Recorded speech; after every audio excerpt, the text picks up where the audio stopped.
ఇది జంగిల్ రాజుగానే ఉందా? ఇంకా ఇతర విషయాలు వీటన్నిటిలోకి వెళ్తే ఈ టైం అంతా నేనే దీని వేయాల్సి వస్తుంది.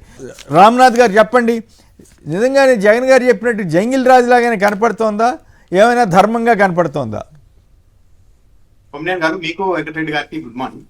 ఇప్పుడు జగన్మోహన్ రెడ్డి గారు చాలా చిన్న పదమే వాడారని చెప్పాలి. జంగిల్ రాజు నడుస్తుందనేది ఇప్పుడే ప్రూవ్ అవుతుంది. వీళ్ళు ప్రజల్ని ఎంత ఈజీగా మభ్య పెడుతున్నారు అనడానికి జరగాల్సినవన్నీ జరుగుతున్నాయి, కానీ మేము మాత్రం చాలా ఖచ్చితంగా ఉన్నాము, మంచిగా ఉన్నామని ఇంప్రెషన్ ఇవ్వడానికి ఒక ప్రయత్నం చేస్తున్నారు. నిన్న కేబినెట్ సమావేశంలోనే నారా లోకేష్ గారు తోటి మంత్రికి సీరియస్ అయ్యారంట. అంటే ఇప్పుడు ముఖ్యమంత్రి సీరియస్ అయ్యారంటూ ఉంది, కానీ నారా లోకేష్ గారు కూడా తోటి మంత్రి మీద సీరియస్ అయ్యారు. ఏమని అయ్యారంట?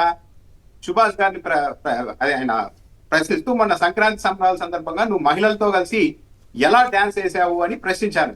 ఎవరు? మంత్రి సుభాష్ గారు, నారా లోకేష్ గారు. Recording dance. దాంతో వెంటనే మంత్రి గారు లేదు లేదు, నేను ఆడవాళ్ళతో డాన్స్ వేయలేదు, ఆడవాళ్ళ వేషం వేసే మగవాడితో నేను డాన్స్ వేసాను అనగానే అక్కడికి కూడా నారా లోకేష్ చాలా సీరియస్ గా స్పందించారు. అలా కూడా ఎలా చేస్తావు అని. ఇది ఈరోజు పేపర్లో రాసుకున్నారు. అంటే ఒక మంత్రి డ్యాన్స్ చేసినప్పుడు దాన్ని తప్పు పట్టడాన్ని ఖండించడాన్ని బాగానే ఉంది, ఏది ముఖ్యమంత్రి కాకపోయినా కూడా. కానీ ఇదే రాష్ట్రంలో ఏకంగా ఒక మహిళ బయటకు వచ్చి నన్ను ఒక ఎమ్మెల్యే తీసుకెళ్లి కారులోనే రేప్ చేశారు, ఆ తర్వాత పదే పదే భయపెట్టి నా కుమారుడిని ఏదో చేసేస్తానని భయపెట్టి 7.5 పాటు టార్చర్ చేశారు, చివరకు పెళ్లి చేసుకుంటానంటే నేను నమ్మాను, కానీ ఇప్పుడు పెళ్లి కూడా చేసుకోనంటున్నారు, నా జీవితం నాశనం చేసేసారని ఒక మహిళ బయటకు వస్తే మాత్రం మొత్తం అంతా ఆమెకు వ్యతిరేకంగా నడుపుతున్నారు. బాగా గమనిస్తే కూటమి ప్రభుత్వం అధికారంలోకి వచ్చిన తర్వాత ఒక విషయం అర్థమవుతోంది, జనసేన పార్టీలో మరీ ముఖ్యంగా ఏ ఇన్సిడెంట్ జరిగినా అది మహిళే బాధ్యత వహించాలి, మహిళ ప్రమేయం లేకుండా, మహిళ తప్పు లేకుండా అబ్బాయిలు మగవాళ్ళు తప్పు చేయరు అన్న ఒక వాదన దిగుతున్నారు. శ్రీకాళహస్తిలో జనసేన పార్టీ ఇన్ఛార్జ్ గా ఉన్న వినూత గారు ఎపిసోడ్ అందరికీ తెలుసు. దాంట్లో ఆమె మీదే వేట్ వేశారు. ఓకే, హత్య జరిగింది కాబట్టి వేట్ వేశారు, బాగుంది. కానీ దానికి మొత్తం కారణమైన ఎమ్మెల్యే గారి గురించి మాత్రం ఎక్కడా చర్యలు. అటు తెలుగుదేశం పార్టీ స్పందించలే, కనీసం పవన్ కళ్యాణ్ గారు కూడా ఇలా ఎలా చేస్తారని ప్రశ్నించలే. ఈ రోజు చూస్తే నిన్న మీడియా సమావేశం కొమ్మినేని గారు చాలా దిగ్భ్రాంతి కలిగించిన అంశం ఏంటంటే మీడియా ప్రతినిధులు ఇలా తయారు కావచ్చు అని మొత్తం కార్నర్ చేశారు ఆమెకి. నువ్వే తప్పు, అతను ఎమ్మెల్యే అనే అతను ఎలిమెంటరీ స్కూల్ విద్యార్థులు అంటాడు, చాలా అమాయకుడు, మొత్తం నువ్వే చేశావు అని చెప్పి ఆమెను ఇష్టానుసారం టార్చర్ చేసుకుంటే ఆమె లాస్ట్ తట్టుకోలేక మీరంతా ఇక్కడ మీడియా సమావేశానికి వచ్చినట్టుగా లేదు, నన్ను నవ్వులు పాలు చేయడానికి, జోక్ చేయడానికి వచ్చినట్టుగా ఉన్నారని చెప్పి స్వయంగా మీడియా ప్రతినిధుల వద్ద ఆమె ఆవేదన వ్యక్తం చేసే స్థాయిలో పరిస్థితి వెళ్ళిపోయింది. నిన్నటువంటి మీడియా చూస్తే ఏమని చెప్తున్నారు, ఇదంతా హనీ ట్రాప్. ఇప్పుడు కొమ్మినేని గారు ఎవరైనా హనీ ట్రాప్ చేయాలి అనుకుంటే ఏదో 1 రోజు 2 రోజుల్లో చేసి ఆ వీడియోల్ని అవి చూపెట్టి భయపెడతారు. కానీ 7.5 తర్వాత 7.5 కాలంగా నడుస్తోంది. ఆమె మీద అత్యాచారం జరిగింది, 5 సార్లు అబార్షన్ జరిగిందని చెప్తున్నారు. ఈ ఎపిసోడ్ అంతా నిజమే, మాకు ముందే మా దృష్టిలో ఉందని ప్రతి జనసేన పార్టీ నాయకులు, ఆయన కుటుంబ సభ్యులు అందరూ ధృవీకరిస్తూ ఉన్నారు. కానీ ఇది హనీ ట్రాప్ అని ఎలా మళ్ళిస్తున్నారు అంటే మొత్తం ఏమి జరిగినా సరే ఆడవాళ్ళదే తప్పు అని ప్రూవ్ చేయడానికి తెలుగుదేశం పార్టీ అనుకూల మీడియా కూడా ప్రయత్నం చేస్తోంది. ఇది చాలా దిగ్భ్రాంతి కలిగించే అంశం. 25 కోట్ల రూపాయలు డిమాండ్ చేశారని చెప్తున్నారు. అని చెప్తూనే మళ్ళీ వాళ్ళే చెప్తున్నారు, ఈ అరవ శ్రీధర్ అనే వ్యక్తి మామూలుగా ఒక సర్పంచ్, అతని దగ్గర ఏమీ లేదు, మొన్నటి ఎన్నికల్లో Telugu Desam party railway code incharge గా ఉన్న ముక్కా రూపానందరెడ్డి గారిని 70 కోట్లు ఖర్చు పెట్టి అతన్ని గెలిపించారని ఇదే తెలుగుదేశం పార్టీ అనుకూల మీడియా ఛానల్లో వాదిస్తున్నారు. అంటే ఎంత తెగించారో చూడండి. 70 కోట్లు ఖర్చు పెట్టారు ఒక అసెంబ్లీ నియోజకవర్గానికి అని చెప్పకూడదు, కానీ చెప్తున్నారు ధైర్యంగా. మొత్తం అక్కడ రూపానందరెడ్డి గారిని శాసిస్తుంటారు, ఇతను డమ్మి అని చెప్తున్నారు ఈరోజు. ఎందుకంటే అతడి మీద తీవ్రత తగ్గించడానికి, అతను ఒక అమాయకుడు, ఎమ్మెల్యే అయినప్పటికీ కూడా ఏమీ తెలియదు అన్న ఒక ఇంప్రెషన్ ఇవ్వడానికి. దీనికి తోడు చంద్రబాబు నాయుడు గారి దృష్టికి తీసుకెళ్లినా చర్యలు లేవండి. ఎస్పీ గారిని కలిస్తే ముందే చెప్పారంటే ఎస్పీ కార్యాలయం పలానా మహిళ వస్తుంది, ఫిర్యాదు తీసుకోవద్దండి అని. ఇంకెక్కడ మీరు బాగా గమనిస్తే దీంట్లో ఒక కమిటీ వేసుకున్నారు జనసేన పార్టీ వాళ్ళు. అంటే ఇదేమన్నా జనసేన పార్టీ అంతర్గత వ్యవహారం అనుకుంటున్నారా? ఇక్కడే ఆలోచించాలి పబ్లిక్. ఈ రాష్ట్రంలో ఒక చట్టము, ఒక పోలీస్ వ్యవస్థ అనేది లేకుండా పోతుంది అని. దీంట్లో నిజాలు తేల్చాలంటే ఎవరు? పోలీసులు దర్యాప్తు చేయాలి. సరే, పోలీసులు దర్యాప్తు చేసినా ఈ ప్రభుత్వంలో రిపోర్ట్లు ఎలా వస్తాయనేది పక్కన పెడితే కనీసం చూసే పబ్లిక్ అయినా ఒక ఇన్సిడెంట్ జరిగితే, ఒక మహిళకు అన్యాయం జరిగితే ఒక దర్యాప్తు జరుగుతోంది, పోలీసులు కేసు నమోదు చేశారు అన్న ఒక ధీమాన్న కలిగించారు. ఈ రోజుకి కూడా ఇంత రచ్చ జరుగుతున్నా కూడా కేసు నమోదు చేయకపోగా ఎదురుగా ఆమె మీదే కేసు పెట్టే పరిస్థితికి వచ్చారంటే ఇంకేమనాలి? అంటే ఏమి జరిగినా మహిళలదే తప్పు అన్న ఒక ఇది చేయడానికి వచ్చారు. ఇంత పబ్లిక్ గా జరుగుతున్న తర్వాత ఇంకా దీన్ని జంగిల్ రాజని జగన్మోహన్ రెడ్డి గారు అనడంలో తప్పేముంది? కనీసం న్యాయం చేయకపోయినా సరే మేము న్యాయం చేస్తున్నామని నమ్మించడానికైనా ఒక దర్యాప్తు కేసు పెట్టాలి కదా. పెట్టకపోగా మొత్తం ఆమె మీదకే దాడి చేసే పరిస్థితికి వచ్చేసారు. పైగా డిబేట్లలో ఎవరిని తీసుకొని వచ్చి పెట్టి వాదిస్తున్నారు? కిరణ్ రాయల్ అనే వ్యక్తిని తీసుకొచ్చి పెడుతున్నారు. కిరణ్ రాయల్ గారి మీద కూడా ఇలాంటి ఆరోపణలే వచ్చాయి. బాగా జనసేన పార్టీ ప్రతిసారి కూడా ఇలాంటి వివాదం ఇచ్చినప్పుడు సస్పెండ్ చేయదు, కొద్ది రోజుల పాటు పార్టీ కార్యక్రమాలకు దూరంగా ఉండండి, నిజాలు తేల్చే వరకు అంటారు. ఆ తర్వాత ఇంకేమి కమిటీ తెలుసదు, ఏం తెలుసదు, ఆటోమేటిక్ గా మళ్ళీ ఆ నాయకులు జనసేన పార్టీ నాయకులు కానీ డిబేట్లలో కూడా వస్తున్నారు. ఇక్కడ తెలుగుదేశం పార్టీ హర్ట్ అయినట్టుగా ఉంది. తెలుగుదేశం పార్టీ వాళ్ళు కూడా స్పందిస్తున్నారు మీడియాలో. తెలుగుదేశం పార్టీ నాయకులు బహిరంగంగా ప్రశ్నించారు కానీ వాళ్ళ మీడియా ఏం మాట్లాడుతుందో అదే తెలుగుదేశం పార్టీ స్టాండ్. సస్పెండ్ చేసి మీరు విచారణ చేయించవచ్చు కదా అని పవన్ కళ్యాణ్ గారిని టీడీపీ మీడియా కూడా ప్రశ్నిస్తోంది. ఎందుకు ప్రశ్నిస్తోంది అంటే పవన్ కళ్యాణ్ కంటే జనసేన పార్టీ కంటే మా టీడీపీ బెటర్. ఇదివరకు కూడా ఒక ఎమ్మెల్యే మీద ఇలాంటి అలిగేషన్స్ వస్తే మేము కనీసం అతన్ని తాత్కాలికంగా సస్పెండ్ అయినా చేశాం, జనసేన పార్టీ అది కూడా చేయలేకపోతుంది అని ఒక వాదన వినిపించే ప్రయత్నం కూడా చేస్తూ ఉన్నారు. సో మొత్తం మీద చూస్తే ఆ మహిళ ఎపిసోడ్ ని అదేదో ఆమె కావాలని ఆవిడ ఒక్కటే కాదు కదా, అనేక రెఫరెన్స్లు ఇచ్చారు జగన్ గారు. ఆయన ఎవరు ఆమదాల వలస ఎమ్మెల్యే అని, ఇంకా గుంటూరు అని, అట్లా చాలా రెఫరెన్స్లు ఇచ్చారు. వాటితో పాటు ఆయన ఇంట్రెస్టింగ్ వ్యాఖ్య ఏంటంటే కోడి పందాల్లో ఎంత అరాచకంగా జరిగింది అనేది కూడా వివరించారు. సో ఇవన్నీ చూస్తే నిజంగానే జంగిల్ రాజు ఆంధ్రప్రదేశ్లో కొనసాగుతోంది అనే పరిస్థితి వస్తోంది కదా. చంద్రబాబు గారు ఇంతగా బలహీన పడిపోయారా అంటే పవన్ కళ్యాణ్ గారిని మెప్పించడం కోసం లోకేష్ గారి రెడ్ బుక్ని కాదనలేక, సో ఆయన ఇంత బలహీన పడిపోతాడని మనం ఎప్పుడైనా ఊహించామా? ఇంత సుదీర్ఘకాలం 48 ఏళ్ల రాజకీయ అనుభవం ఇప్పుడు ఆయనకి. కొమ్మినేని గారు, గ్రామాల్లో బెల్ట్ షాపులు నడుస్తూ ఉన్నాయి, అందరికీ తెలుసు, కానీ కనీసం దాన్ని మాట్లాడే పరిస్థితుల్లో లేదు. రాయలసీమ ప్రాంతంలో కూడా కోడి పందాలు నడిపారు. మొన్న పేకాడు క్లబ్ లో పులివెందుల గురించే చెప్పారు కదా జగన్ గారు, పులివెందుల ఎక్స్పీరియన్సే చెప్పారు. 3 కోట్లు అంటే అక్కడ వాళ్ళు వసూలు చేసింది టీడీపీ వాళ్ళు. ఏ ఎంటర్టైన్మెంట్ రాయలసీమ వాళ్ళకి వద్దా అనే స్థాయికి పరిస్థితి వెళ్ళిపోయింది. అంటే దీన్ని ఒక ఇప్పుడు ఒక జూదంలో ₹1 ఒక వ్యక్తి గెలిచారని మీడియా ప్రచారం చేస్తుంది, కానీ ₹1 ఒక వ్యక్తి గెలిచిండవచ్చు, కానీ కొన్ని వేల మంది నష్టపోయారు. వాళ్ళ గురించి ఎక్కడా చర్చ ఉండదు. అంటే ఈ వ్యవస్థల్లో ఇవన్నీ చొప్పించి స్వయంగా తెలుగుదేశం పార్టీ నాయకులే ఈ బరులు ఇవన్నీ నిర్వహిస్తూ వాళ్ళేమో క్యాష్ చేసుకుంటూ దీన్ని ఒక ఫ్యాషన్ లాగా, ఇది ఒక సంస్కృతిలో భాగంగా మార్చే ప్రయత్నం చేస్తున్నారు. దాన్ని వ్యతిరేకించే వాళ్ళంతా సంస్కృతికి వ్యతిరేకము, పండుగ కూడా చేసుకొనిరా అనే పరిస్థితికి తెలుగుదేశం పార్టీ వ్యవహారం తీసుకెళ్తుంది. అంటే ఈ రాష్ట్రంలో అరాచకాన్ని, సంఘ విద్రోహక చర్యల్ని కూడా ఒక అధికారికంగా ముద్ర వేసే ప్రయత్నం జరుగుతుంది. ఇది చాలా దిక్ప్రాంతి. ఇక్కడ ఒక ఇంట్రెస్టింగ్ విషయం చెప్పాలండి. మొన్న మధ్య ఒక మిత్రుడు భీమవరం వెళ్ళొచ్చారు. భీమవరం ఆ ప్రాంతానికి సంబంధించిన అనుకుంటా. ఆయన వెళ్ళొచ్చి ఎప్పుడు వెళ్ళలేదట. ఏంది ఈ కోడి పందాలు ఇంత భారీగా ప్రచారం జరుగుతుంటే కొన్ని వేల వాహనాలు వచ్చినాయటండి. తర్వాత కొంతమంది ఆడవాళ్ళు సైతం, కొంతమంది మగవాళ్ళు ఆడవాళ్ళు సైతం బ్యాగుల్లో నోట్ల కట్టలు తీసుకొచ్చారట పందాలు గాయటానికి. ఆ తర్వాత ఒక రాజ్యాంగ పదవనండి లేదా ఒక పెద్ద ప్రముఖ నాయకుడిగా వెలుగొందుతున్నాను ఒక ఆయన తెలుగుదేశం తరఫున ఆయన స్వయంగా ఇనాగ్రేట్ చేస్తాడంట ఏది ప్రతి కోడి పందాన్ని. ఇనాగ్రేట్ చేసిన తర్వాత కత్తులు కట్టి ఆ జరుగుతున్న హింస చూస్తే నాకే అంటే చాలా ఇబ్బంది అనిపించి నేను వెనక్కి వచ్చేసానండి అని ఒక ఆయన నాతో అంటే ఆశ్చర్యమైంది. మరి అప్పుడు ఈడీ ఏమైపోయింది, పోలీసులు ఏమైపోయారు, కత్తులు కట్టి అంత రక్తపాతం జరుగుతూ ఉంటే ఎట్లా? మరి ఇటువరకు వైసీపీ వాళ్ళు ఎవరో కోడిని నరికారని చెప్పి పెద్ద కేసు పెట్టి రోడ్డు మీద నడిపించారు కదా. ఇప్పుడు ప్రజాప్రతినిధులు వీళ్ళు పైగా డబ్బు ఈడీ ఇటువంటి వాళ్ళు మరి డబ్బులు దొరుకుతున్నప్పుడు ఎంటర్ అవ్వాలి కదా. క్యాష్ అటండి, మొత్తం బ్యాగులు క్యాష్ తీసుకెళ్లారట. మరి ఏంటి వ్యవస్థలను ఏమైపోయినాయి రామ్నాథ్ గారు? ఇప్పుడు కొమ్మినేని గారు, చంద్రబాబు నాయుడు గారు లేటెస్ట్ గా ఒక ఫార్ములా కనిపెట్టారు. అదేంటంటే చంద్రబాబు నాయుడు గారు ఈ సమాజాన్ని ఉద్ధరించాలి, ఈ మన రాష్ట్ర ప్రజలందరినీ మంచి సన్మార్గంలో నడిపించాలి, ఇవి కాదు, నాకు ఓట్లు కావాలి. జగన్మోహన్ రెడ్డి ఇలాంటి ప్రయోగాలే చేశాడు, ప్రజలు పబ్లిక్ బాగుండాలని చెప్పి కొన్ని కఠినమైన నిర్ణయాలు తీసుకున్నాడు, దానివల్ల ఆయన ఓడిపోయారు. కాబట్టి మనం ఇవన్నీ పట్టించుకోకూడదు. కాబట్టి ఎవరైనా కోడి పందాలు ఆడుతుంటే ఆడనివ్వండి, బెట్టింగ్ ఆడుతుంటే ఆడనియండి, లిక్కర్ షాపులు నడుపుకుంటుంటే తాగనియండి, తాగి రోడ్ల మీద పడిపోతుంటే పడిపోనియండి. వాళ్ళ మనోభావాన్ని గౌరవించడం లాగా చంద్రబాబు నాయుడు గారు వీటన్నింటిని చూస్తున్నారు. అది రాష్ట్రానికి చాలా ప్రమాదకరం. నాకు అర్థమైంది ఏంటంటే మీ పూర్తి కామెంట్ తర్వాత నాకు అర్థమైంది ఏంటంటే చంద్రబాబు నాయుడు గారు ఆంధ్ర ప్రజలకి ఆటవిక పాలనే కరెక్ట్ అని ఆయన నమ్మి ఈ రకంగా చేస్తున్నారన్నమాట. అడితే ఈ లెక్కన నడుస్తూ ఉన్నారు. ఏ వ్యవస్థ కూడా అసలు పబ్లిక్ గా స్టేట్మెంట్ ఇస్తున్నారు, మేము మీకు ఇలాంటి ఘోరాలు చేస్తున్నాం, అన్యాయాలు చేస్తున్నాం, నేను ఇస్తానండి మొత్తం ఒక గజం కాదు ఎకరం కాదు మొత్తం నేను భూమి ఇచ్చేస్తానన్నా కూడా ఇస్తారు అని ప్రశ్నించే పరిస్థితుల్లో ఈ రోజు రాష్ట్ర ప్రభుత్వం లేకుండా పోయింది. 5,000 కోట్ల రూపాయల విలువైన భూమిని ఒక సంస్థ చెరబడితే అది ఆల్రెడీ మా చెరలో ఉంది కాబట్టి మాకే ఇస్తే తప్పేంటని అదే యాజమాన్యం వాదిస్తూ ఉంటే, ప్రభుత్వం అందుకు అనుకూలంగా నిర్ణయాలు తీసుకుంటూ ఉంటే గీతంకి సంబంధించి ఇంతకు మించిన దిగ్భ్రాంతి కలిగించే అంశాలు ఏముంటాయి? సో అయితే మనమైతే మత్తే వాళ్ళకి ఓటేసినందుకు ఈ ఆటవిక పాలన అవసరం ఏది సరిగ్గానే ఉందని చంద్రబాబు గారు వాళ్ళు పాలిస్తే ఇట్లాగే పాలించాలని అభిప్రాయానికి వచ్చారని అనుకోవాలి. అయితే జగన్ గారు అమాయకంగా ఈ జంగిల్ రాజు ఏంటని బాధపడుతున్నాడు. సో బాధపడాలా వద్దా అనేది ఆంధ్ర ప్రజలు డిసైడ్ చేసుకోవాలన్నమాట. రైట్. ఇంకో ఇంట్రెస్టింగ్ విషయం ఏంటంటే కలకత్తా బీజేపీ ఎమ్మెల్యే మరి సినీ నటుడైన హరేన్ చటర్జీ రెండో పెళ్లి వ్యవహారం కలకలం రేపిందంటే ఈ ఎమ్మెల్యే బీజేపీ ఎమ్మెల్యే అంటే చట్టసభల్లో ప్రాతినిధ్యం వహిస్తూ బీజేపీ సభ్యుడు కూడా అయి ఉండి మొదటి భార్యకు విడాకులు ఇవ్వకుండా ఆమెతో సంబంధం కొనసాగుతుండగానే రెండో పెళ్లి చేసుకోవటం సంచలనమైంది. కాశీలో ఆయన రెండో పెళ్లి చేసుకున్నట్టు ఫోటో పై కాశీ వెళ్ళాడంట. చేసుకోవడం సంచలనమైందని ఈ సోషల్ మీడియాలో వచ్చింది. రైట్.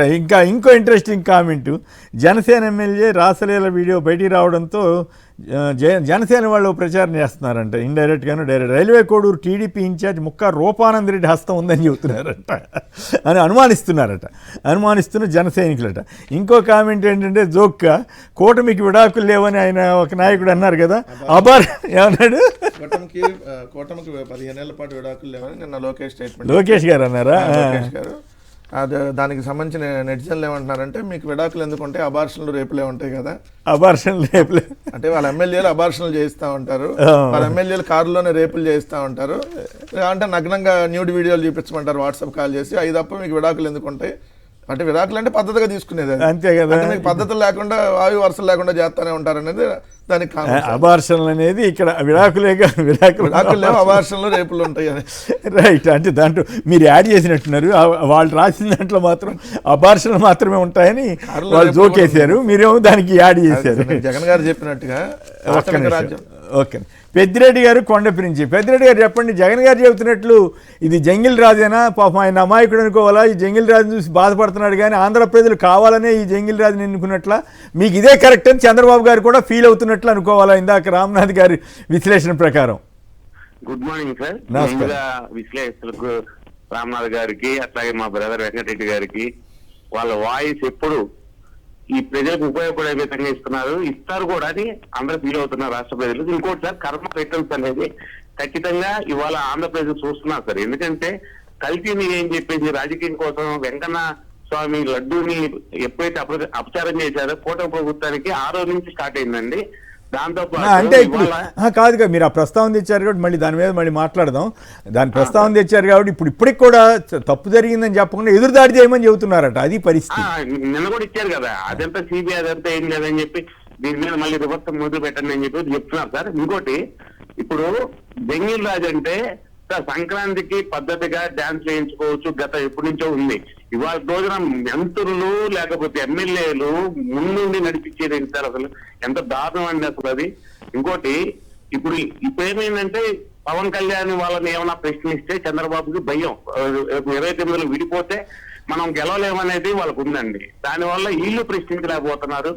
పవన్ కళ్యాణ్ ఏమో వాళ్ళ కేడర్ను ప్రశ్నించాలని పార్టీ పెట్టిన కాదు, ప్రశ్నించడం కాదు, విలేకరులు ప్రశ్న అడిగితే ఆయన ఏదో వెళ్ళిపోయారట, పారిపోయాడు కదా ఆయన, ప్రశ్నిస్తానని చెప్పాడు. పారిపోవడం అండి, నేనైతే వెళ్ళిపోయాడని అంటాను అనుకోండి, అది ఏ విషయం. ఎట్లా వెళ్ళిపోతాడు సార్? ఏదో ఇప్పుడు సమాధానం చెప్పు ఉండాల్సింది అంత ధైర్యంగా. పెద్దిరెడ్డి గారు, మీరు పవన్ కళ్యాణ్ గారు అప్పట్లో ఎంత మాట్లాడారు, ఇప్పుడు అసలు కనీసం సమాధానం ఇవ్వకుండా వెళ్ళిపోతున్న తీరు. రైట్. వెంకటరెడ్డి గారు చెప్పండి, జంగిల్ రాజ్. నాకైతే ఇప్పుడు రామనాథ్ గారి విశ్లేషణ విన్న తర్వాత నాకేమనిపించిందంటే చంద్రబాబు గారు కరెక్ట్ ఆలోచనలోనే ఉన్నారు. ఆంధ్రప్రదేశ్కి జంగిల్ పాలన అవసరం, జగన్ గారి పాలన అక్కర్లేదు, సంక్షేమ పాలన అక్కర్లేదు, అభివృద్ధి పాలన అక్కర్లేదు, వీళ్ళు జంగిల్ వాళ్ళు జంగిల్లోనే ఉంటే బెటర్ అనే ఫీలింగ్లో ఆయన ఇట్లా చేస్తున్నారా? మరి ఈ అరాచకాలు ఇవన్నీ జరుగుతున్న తీరు మీద జగన్ గారు జంగిల్ రాజు నడుస్తోందన్న వాదనతో మీరు ఏ రకంగా విశ్లేషిస్తారు? 100% జగన్ గారు చెప్పినట్టుగా జంగిల్ రాజ్యం ఒక ఆటవిక పాలన ఇక్కడ నడుస్తూ ఉంది. ఎందుకంటే ఇప్పుడు మీరు అన్నట్టుగా ప్రతిపక్షంలో ఉన్నటువంటి వైఎస్ఆర్ కాంగ్రెస్ పార్టీ నాయకులు ఫ్లెక్స్ పెడితే కేసు, ఏదైతే బర్త్డే కేక్ కట్ చేస్తే కేసు, లేదు ఇదేంటే కోడిని కోస్తే లేకపోతే మేకను కోస్తేనో ఏదో అమ్మవారికి బలిస్తేనో దాని మీద కేసు, లేదు ఇంకొద్దిగా ముందుకెళ్ళి ఎప్పుడో 3 ఏళ్ల క్రితం మన జల్లికట్టు దగ్గర వీడియో చేశారని చెప్పి మొన్న జల్లికట్టు అప్పుడు అరెస్ట్ చేశారు. 3 ఏళ్ల క్రితం వీడియోని చూపించి 3 ఏళ్ల క్రితం మీరు చేశారు ఇది, ఇప్పుడు ఇది సోషల్ మీడియాలో రెచ్చగొట్టేటట్టుగా వైరల్ అయిపోతుందని చెప్పి దాని మీద కేసు. కానీ వాళ్ళ ఎమ్మెల్యే 5 సార్లు అబార్షన్ చేయించాడంటే కేసు లేదు, కారులో రేప్ చేశాడంటే కేసు లేదు, ఏదైతే మహిళా ప్రిన్సిపాల్ని ఏదైతే లైంగికంగా వేధిస్తున్నాడు వాట్సాప్ కాల్స్ చేసి అంటే దానికి కేసు లేదు. నజీర్ గుంటూరు ఈస్ట్ ఎమ్మెల్యే నజీర్ మీద ఏదైతే కేసు లేదు. అదేవిధంగా శ్రీకాళహస్తి ఎమ్మెల్యే బొజ్జల సుధీర్ రెడ్డి మీద అదే కూటమిలో ఉన్న నాయకులను నా ప్రైవేట్ వీడియోలు తీశారంటే ఇప్పటి వరకు కేసు లేదు. కోన రవికుమార్ మీద కేసు లేదు. సచ్చివేడు ఎమ్మెల్యే ఆదిమూలం మీద కేసు లేదు. అదేవిధంగా మీరు చూస్తే శ్రీశైలం ఎమ్మెల్యే అటవీ శాఖ అధికారులని ఏదైతే అధికారులని కొట్టి చిత్రహింసలు చేస్తే ఏదో తూతూ మంత్రంగా కేసు పెట్టామన్నారు, కానీ ఇప్పటివరకు చర్యలు లేనటువంటి పరిస్థితి. మరి ఇక్కడ ఆటవిక రాజ్యంగా ఏం నడుస్తూ ఉంది? దీన్నే కదా మరి ఆటవిక రాజ్యం అనేది. ఓ పక్క చూస్తే చిన్న పిల్లలను కూడా మొన్న సంక్రాంతి పండుగ సందర్భంగా జోద క్రీడలకి అలవాటుగా తయారు చేస్తారు. పేకాట, గుండాట, ఏదైతే లోనా బయట రికార్డ్ డాన్స్, డబ్బులు సంచుల్లో డైరెక్ట్ గా జనసేన మహిళా నాయకురాలు చూడండి సార్, పెదకొండేపూడి బరి వద్ద గుండాట ఆడిస్తున్న జనసేన వీర మహిళ సీతానగరం మండల అధ్యక్షురాలుగా ఉన్నటువంటి గోకాడ సూర్యావతి. నిజమా? పేపర్లో ఫోటో కూడా పేపర్లో అండి, జిల్లా పేపర్లో ఒకసారి చూస్తే జనసేన మహిళ మండల పార్టీ అధ్యక్షుడు మంత్రి గారు అబ్బాయి పేకాట ఆడిచ్చాడంట కదా. జనసేన మండల పార్టీ అధ్యక్షురాలేమో ఈమె పేరు గోకాడ సూర్యావతి, పెదకొండేపూడి బరి వద్ద ఆడిస్తా ఉంది గోదావరి జిల్లాలో. ఇంకో చోటు చూడండి, కాకినాడ 3వ డివిజన్లో జనసేన నేతల ఆధ్వర్యంలో గుండాట. మరి గుండాట పేకాటలో మహిళల చేత ఆడిస్తూ ఉంటే మరి ఆటవిక రాజ్యంగా ఏంటి? మంత్రి వెళ్ళి రికార్డ్ డ్యాన్సులు వేయకూడదని చెప్పాల్సిన మంత్రి ఆయనే స్టేజ్ ఎక్కి రికార్డ్ డ్యాన్సులు వేస్తూ ఉంటే ఇది ఆటవిక పాలన కాక ఇంకేం నడుస్తూ ఉంది? ఒక డిఎస్పీ, దాన్ని కంట్రోల్ చేయాల్సిన డిఎస్పీ ఓరోరి యోగి నువ్వు నలిపోయి కుదిపోయి అంటున్నాడు పైకి వెళ్ళి. అసలు ఇంతకంటే నీచత్వం ఇంకెక్కడన్నా ఉంటుందా? ఒక డిఎస్పీ. నాకు భయం వేస్తా ఉంది ఇప్పుడు. అటువంటి మీరు చెప్పినప్పుడు బాగానే ఉంది. నేను నాకు నవ్వొచ్చి నవ్వితే కేసులు పెడతారు కదా, అది సమస్య. చేసిన వాళ్ళని వదిలేస్తున్నారు, అరాచకాలు చేసిన వాళ్ళని వదిలేస్తున్నారు. ఇప్పుడు ఇన్ని రకాలుగా ఇంత జరుగుతూ ఉంటే డైరెక్ట్ గా అఫీషియల్ గానే కోడి పందాలు ప్రీమియర్ లీగ్ అని పేరు పెట్టారు దానికి. మనం ఐపీఎల్ ఎట్లా అంటామో దానికి కేపీఎల్ అని పేరు పెట్టారు. అవును. అదే పేపర్ లో మళ్ళీ చూస్తే 2వ పేజీలోనేమో ఈ ఎవరైనా ఇట్లాంటివన్నీ వచ్చి ఫిర్యాదు చేస్తే హైకోర్టు యాక్షన్ తీసుకోమని చెప్పింది. యాక్షన్ తీసుకోమని చెప్పింది, లోపల కనపడుతుంది. పైనేమో కోడి పందాలు ప్రీమియర్ లీగ్ నిర్వహిస్తా ఉన్నామని చెప్పి డైరెక్ట్ గా వాళ్ళే చెబుతున్నటువంటి పరిస్థితి. నిన్న జిల్లాలో మంత్రి గారు అబ్బాయి డైరెక్ట్ గా కుడికెళ్ళి వచ్చి వెంటనే పేకాట కూర్చుని పేకాట ఆడిస్తున్నా అంట. ఎమ్మెల్యేలు మంత్రుల ఆధ్వర్యంలోనే వచ్చింది డైరెక్ట్ గా ఆడుతున్నటువంటి పరిస్థితి. ఎందుకు మనం వీళ్ళు అధికారంలో రాగానే చూస్తే నడి రోడ్డు మీద రషీద్ నరికి చంపింది కానీ, మొన్న సాల్మాన్ హత్య కానీ, అంతకుముందు నంద్యాల జిల్లాలో సుబ్బారాయుడు కానీ, వీళ్ళన్నీ చూస్తుంటే పోలీసుల సమక్షంలోనే ఏదైతే డైరెక్ట్ గా నరికి చంపుతా ఉంటే వాళ్ళనే సెక్యూరిటీగా పెట్టుకొని మరి ఆటవిక రాజ్యంగా ఏముంది? 18 నెలల అయింది కొమ్మినేని గారు ఏదైతే నంద్యాల జిల్లా మచ్చుమరిలో బాలికని అత్యాచారం చేసి హత్య చేస్తే ఇప్పటికీ శవం దొరకల. ఎవరైతే హత్య చేశారు అనేటువంటి వాళ్ళు ఇప్పుడు బయట తిరుగుతున్నారు దర్జాగా. మరి ఇంక ఇది ఆటవిక పాలన కాక ఇంకే పాలన నడుస్తున్నట్టుగా మనం భావించాలి. చంద్రబాబు గారు కూడా ఈ ఆటవిక పాలన కరెక్ట్, ఆంధ్ర వాళ్ళకి ఎంతకంటే మంచి పాలన వద్దనే ఫీలింగ్కి వచ్చారా? ఆయన బలహీన పడ్డా లేకపోతే ఇదే కరెక్ట్ అనే నమ్మకానికి వచ్చాడా? అంటే లోకేష్ రెడ్ బుక్ అని అదుపులేం చేయని పరిస్థితి, పవన్ కళ్యాణ్ గుడ్ హ్యూమర్లో పెట్టి ఆయనకు అవసరమైన సదుపాయాలు హెలికాప్టర్లు ఇట్లాంటివి కురిస్తే సరిపోతుంది అనే ఫీలింగ్లోకి వచ్చి ఇట్లా నడుపుతున్నారా? సరే, ఇప్పుడు చంద్రబాబు నాయుడు గారు ఎప్పుడైనా అధికారంలోకి వచ్చే ముందు ప్రజలను మభ్య పెడతా ఉంటాడు, తప్పుడు ప్రచారాలు చేసి ఏదో ఒక విధంగా అధికారంలోకి వస్తాడు. ప్రతి ఎన్నికలు అది వచ్చిన తర్వాత ఘోరంగా ఎప్పుడు ఇంత ముందు లేదండి. నేను చెప్పగలను ఆ విషయం. ఏది 1999 నుంచి 2004 రకరకాల ఇష్యూస్, వేరే అలిగేషన్ చాలా ఉన్నప్పటికి కూడా లా అండ్ ఆర్డర్ మరింత నీచంగా మారిపోయిందని అనే పరిస్థితి లేదు. ఇప్పుడు ఎందుకు ఇంత నీచంగా మారిపోయింది, అంత బలహీనుడైపోయాడు ఏంటి అనేది ప్రశ్న. ఇప్పుడు చెప్పి క్లియర్గా ఈరోజు వాళ్ళు ఏమంటున్నారు ఓపెన్గానే, మాకు భారత రాజ్యాంగంతో సంబంధం లేదు, మేము రెడ్ బుక్ అనేటటువంటి రాజ్యాంగం అని చెప్పి పెద్ద పెద్ద హోర్డింగ్లు పెట్టి 3 పేజీలే తీశాను, ఇంకా చాలా పేజీలు ఉన్నాయి తీయటానికి. ఒక్కొక్కటి అంతు చూస్తాను కంట్రోల్ చేయాలిగా, నీకేం సంబంధం అని అడగాలి కదా. ఎట్లా మాట రామనాథ్ అని చెప్పినట్టుగా అదే మంత్రివర్గ సమావేశంలో చంద్రబాబు నాయుడు ఉన్నాడు. ఆయన చంద్రబాబు నాయుడు కదా ముఖ్యమంత్రి, ఆయన అనకుండా సాటి మంత్రి సుభాష్ని, అది కూడా అయిపోయిన 15 రోజుల తర్వాత అదేదో దొంగల పడ్డ 6 నెలలకి అదేదో ఆయనే నడుపుతున్నట్టు ఓపెన్ గానే కదా. సహచార మంత్రిని నువ్వు ఎందుకు ఇట్లా డాన్స్ వేసావు అని చెప్పి ఏదైతే ఈయన మందలించాడని వార్త వస్తే అది కూడా ఏదో దొంగల పడ్డ 6 నెలలకి అన్నట్టు. అది ఎప్పుడు జరిగింది? ఎప్పుడు 15 రోజుల క్రితం జరిగితే ఈ రోజు ఏదో మందలించా అంటే ఈయన 15 రోజులు కనపడలేదు. అది కూడా లీక్ ఇవ్వడం అంటే ఏదో లోకేష్ అంతా కంట్రోల్లో పెడుతున్నాడని. కంట్రోల్లో పెట్టి ఇప్పుడు అట్లా కాదు. ఇప్పుడు సమస్య మీరంతా జగన్ గారు చంద్రబాబు గారు జంగిల్ రాజాల్లో, ఇప్పుడు అది లోకేష్ గారు జంగిల్ రాజా. నేను పేరు చెప్పను కానీ ఇప్పుడు నారా లోకేష్, తెలుగుదేశం పార్టీ నాయకులు కొంతమంది నారా లోకేష్ దగ్గరికి ఎలక్షన్ అయిపోయిన 6 నెలలకి, అంటే వాళ్ళ అధికారంలోకి వచ్చిన 6 నెలలకి వెళ్తే వెళ్ళిన తర్వాత మీ నియోజకవర్గంలో ఎన్ని కేసులు పెట్టారని అడిగాడంట. అంటే మా నియోజకవర్గంలో అట్లాంటి వాతావరణం ఇప్పుడు అన్ని నియోజకవర్గాలు అలా ఉండదు కదా. ఇప్పుడు సపోజ్ మీరు అన్నట్టుగా ఉత్తరాంధ్ర సైడ్ అంత ఉండవు అట్లాంటి. మా నియోజకవర్గంలో అట్లాంటి కేసులు ఏమి లేవు, మేము ఏమన్నా కనపడితే హాయ్ అంటే హాయ్ బాయ్ అంటే బాయ్ మాట్లాడుకుంటామంటే అయితే నువ్వు లీడర్గా పనికిరావు అంటున్నాడు.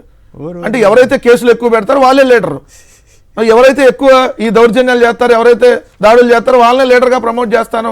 అంతకుముందు మీకు గుర్తుందో లేదు అతను పాదయాత్ర ఆ యోగాలో అప్పుడు ఎన్ని ఎక్కువ కేసులు మీరు పెట్టించుకుంటే వాళ్ళకి నేను పదవులు ఇస్తా అన్నాడు. మరి ఇదేంటి ఎక్కువ కేసులు పెట్టించుకోండి, మీరు ఎక్కువ గొడవలు చేయండి, ఇప్పుడు కేసులు పెట్టమంటున్నాడు. ఇప్పుడు ఎవరు ఎక్కువ కేసులు పెడితే అంటే అవతల మీద ఎవరు ఎక్కువ దాడులు చేస్తే వాళ్ళని లీడర్గా ప్రమోట్ చేస్తా అని స్వయంగా ఏదైతే ముఖ్యమంత్రి కొడుకు అన్ని శాఖలకి విధ్వంస మంత్రిగా ఉన్నటువంటి నారా లోకేష్ చెప్తుంటే మరి ఇది ఆటవిక పాలన కాక ఇంకేం పాలన నడుస్తున్నట్టు. మీరు అన్నట్టుగా ఒక్కటంటే ఒకటి చెప్పండి సార్, వీళ్ళు ప్రజలకు ఉపయోగపడే అంటే అట్లా ఆంధ్ర ప్రజలకి ఆటవిక పాలన కరెక్ట్ అనేది కూడా కూటమి ప్రభుత్వం. ప్రజలెవరు ఇలాంటి పాలన కోరుకోరా? ఎందుకు కోరుకుంటారు? ప్రజలు చెప్పలేకపోతున్నారు కదా, ప్రొటెస్ట్ చెప్పలేకపోతున్నారు కదా. ప్రొటెక్ట్ చెప్తే వాళ్ళ మీద కేసు పెడతారు కదా, వాళ్ళ భయం వాళ్ళకు ఉంటుంది కదా. ఇప్పుడు ప్రజలు వచ్చి ప్రొటెక్ట్ చేస్తే ఏం చేస్తారు? ఇప్పుడు కేక్ గొత్తేనే కేసు పెట్టినప్పుడు ప్రొటెక్ట్ చేస్తే ఎందుకు కేసు పెట్టరు? అందుకనే అది ఎలక్షన్లు వచ్చినప్పుడు ప్రజలు ఆ తీర్పు అనుకుంటున్నారు వీళ్ళకి ఆటవిక పాలన కరెక్ట్ అని కూటమి నాయకులు అనుకుంటున్నారు కదా. అనుకుంటేనే కదా. కానీ ఆటవిక పాలనలో వాళ్ళు కూడా బలవుతున్నారన్న విషయం గమనించట్లా. ఎందుకంటే మొన్న నేను చూశాను నంద్యాల జిల్లాలో తెలుగుదేశం వాళ్ళని కూడా ఊర్లోకి రానియట్లేదంట. వెళ్ళి లోకేష్ దగ్గరికి వెళ్ళి కంప్లైంట్ చేశారు. అంటే రెడ్ బుక్ వాళ్ళ మీద కూడా ప్రయోగించినట్టు జనసేనలో అనే చోట్ల కొడతానే ఉన్నారు, తెలుగుదేశం చంపుతున్నారు కూడా కొంచెం చోట్ల. మరి ఆటవిక కడపలో పాపం వాళ్ళంతా జనసేన వాళ్ళంట వాళ్ళ ఇల్లు కూలుస్తామని తెలుగుదేశం ఆయన ఎవరు వెళ్తే వాళ్ళు రోడ్డు మీద కూర్చుని చేశారు. అంటే భస్మాసు రాస్తాం పవన్ కళ్యాణ్ గారు పెట్టుకుని. అవును, నిన్న ఎందుకు పవన్ కళ్యాణ్ గారు రెస్పాండ్ అవడానికి భయపడ్డాడు? ఏమని రెస్పాండ్ అవుతాడు? అవును, తప్పు చేస్తా చర్య తీసుకుంటామని చెప్పుండొచ్చు. ఎందుకు చేస్తాడు? ఇప్పుడు ఆయన అదేదో రియాక్ట్ అయితే శ్రీకాళహస్తి అప్పుడే రియాక్ట్ అవ్వాలి కదా. శ్రీకాళహస్తిలో ఒక మహిళా నేతను ప్రైవేట్ వీడియోలు తీశాడంటే ఇప్పుడు వరకు నోరు మీద పడ. అలాంటి వాళ్ళు ఇంకో వాళ్ళ ఎమ్మెల్యేనే స్వయంగా మహిళలు మోసం చేశాడంటే ఇంకేం రియాక్ట్? అనేక చోట్ల కూడా ఇట్లాంటి ఆరోపణలు వచ్చింది. నర్సీపట్నం అంటే ఎవరు ఒక ఆయన, నర్సీపట్నం మనం తిరుపతి నిన్న ఒకటి సోషల్ మీడియాలో బాగా వైరల్ అవుతుంది. తిరుమలకు సంబంధించినటువంటి అంశం వచ్చింది కాబట్టి తిరుమల లడ్డులో కల్తీ అని ఎప్పుడైతే ప్రచారం చేశారో తిరుపతిలో వాళ్ళ జనసేన ఇన్ఛార్జ్ కామలేళ్ళ బయటపడ్డాయి. అదేవిధంగా చూస్తే శ్రీకాళహస్తిలో వాళ్ళ మహిళా నేతని ప్రైవేట్ వీడియోలు తీసిచ్చారు. రెండోది అక్కడే డ్యామేజ్ అయిపోయింది బాగా. దాని తర్వాత ఇప్పుడు రైల్వే కోడూరు కూడా తిరుపతి కింద వచ్చింది. తిరుపతిలో ఇది జాయిన్ అయినాక రైల్వే కోడూరు ఎమ్మెల్యే భాగవతం కూడా బయటపడింది కదా. 3 నియోజకవర్గాలు ఆల్రెడీ బయటపడింది. అంతే కదా సార్. ఇప్పుడు కర్మ రిటర్న్స్ అని ఏదైతే మీరు ఆరోపణలు చేశారో అక్కడ మీ నాయకులు బండారాలే బయటపడతాం. అవును, నాకు సడన్ గా గుర్తుకొచ్చింది ఆ కేసు. అంటే ఇప్పుడు మీరు నకిలీ మద్యం ఉందన్నందుకే మీ మీద కేసు పెట్టారు కదా. మరి ఇప్పుడు నకిలీ ప్రభుత్వ హత్య అన్నందుకు నన్ను అరెస్ట్ చేశారు. ప్రభుత్వ హత్య అన్నందుకు అరెస్ట్ చేశారు. మరి ఇప్పుడు ఏకంగా చంద్రబాబు గారు ఏకంగా నకిలీ ఏంటది జంతు కొవ్వు అది అని అన్నారు కదా. మరి అది మీది పెద్ద తప్పు అవుతుందా, ఆయనది పెద్ద తప్పు అవుతుందా? సార్ ఇప్పుడు ఒకటి ప్రభుత్వ హత్య అనేది ఖచ్చితంగా ఎక్కడైనా ప్రతిపక్షం అనేది ఆరోపించింది. ఎక్కడున్నా కూడా అది కామన్గా అన్ని రాష్ట్రాల్లో ప్రతిపక్షం ఇదిగో ఎవరన్నా చనిపోతే అనుమానాస్పదంగా ఇంకోటి ఇది ప్రభుత్వ హత్య లేదంటే ప్రభుత్వ వేధింపుల వల్ల సరిపోతే ఇప్పుడు ఎందుకు స్వచ్ఛాంధ్ర కార్పొరేషన్ దాంట్లో ఒక తిట్టాడని చెప్పి ఆయన గుండె పగిలి అక్కడికక్కడే చనిపోయినట్టు. అట్లానే రైతు రామారావు ఇది ఖచ్చితంగా ప్రభుత్వ హత్యలే అంటాం. దాని మీద కేసు ఎట్లా అయింది? ఇదేంటి 140 కోట్ల హిందువుల మనోభావాలకు సంబంధించినటువంటి అంశం ఒక ముఖ్యమంత్రి ఏదైతే తప్పుడు ప్రచారం, మరి ఇది తీవ్రంగా ఖండించాల్సినటువంటి అంశం కదా. ఎందుకంటే 300 సంవత్సరాలు మీ మీద కేసు పెట్టినప్పుడు ఇది కేసు అవుతుందా అవదా అనేదే నాకు అనుమానం. నా మీద కేసు కదా సార్, ముందు వాళ్ళ మీద పెట్టాలి కేసులు, వాళ్ళ మీద పెట్టాలి. ఇప్పుడు ఇంత ఎమ్మెల్యే మీద ఆరోపణలు వస్తుంటే వాళ్ళు ఏం చెబుతారు? ఎమ్మెల్యే చాలా అమాయకుడిలాగా అతను ఏదో పాల పేక పెడితే కూడా పాలు తాగలేనాడులాగా చూపిస్తున్నారు కదా. మరి మీరు మామూలుగానే ప్రశ్నిస్తేనే కేసు పెట్టినప్పుడు మిమ్మల్ని నిజంగా అమ్మాయి ట్రాప్ చేసో లేకపోతే మిమ్మల్ని లైంగికంగా ఆమె ఏదిస్తానో మరి ఎందుకు కేసు పెట్టినప్పుడు వరకు? అంటే క్లియర్గా ఆధారాలు 500 వీడియోలు ఉన్నాయంట. అంటే రోజుకు ఒక వీడియో, ఆల్మోస్ట్ 500 రోజులు కూడా అయింది, పరిపాలన అవ్వలేదు కదా.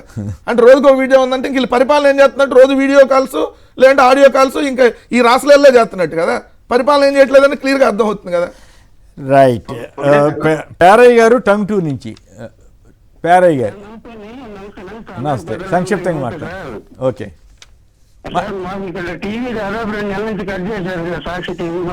అవును, కట్ చేస్తే మీకు ఆల్టర్నేటివ్స్ ఉన్నాయి కదా.